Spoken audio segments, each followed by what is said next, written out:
I'm pretty sure that most people who have followed the events in Iran are aware of the tragic bombing of a girls' school that killed up to 180 children and a number of teachers.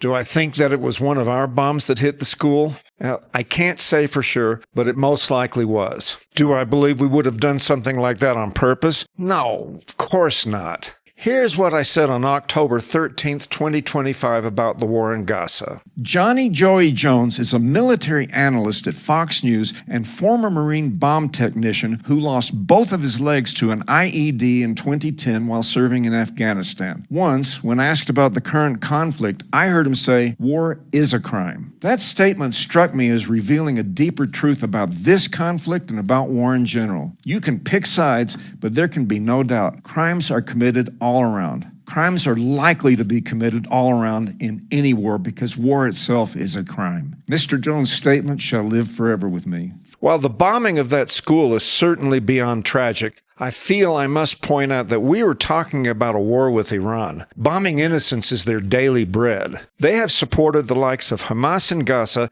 and Hezbollah in Lebanon for decades. Here's what I said about the war in Gaza between Israel and Hamas from the same video. Frankly, my opinion is that Hamas started this war, and maybe they miscalculated the consequences, but the consequences are theirs to own. Not only did they know that many Palestinian civilians, including women and children, were going to be killed, they counted on it. As far as I'm concerned, Hamas can go straight to hell. For whatever it's worth, I conceded that Israel was open to legitimate criticism in that war. Anyway, what I said about Hamas can also be said about Hezbollah. This is what Iran sponsors. Their proxies kill innocents, as with the case of the Hamas attack on Israel on October 7, 2023, and then they hide behind their own civilians when the inevitable retaliation comes. They do this so they can show dead women and children to the press in order to garner sympathy for their cause. Iran instinctually did the same after that school was bombed,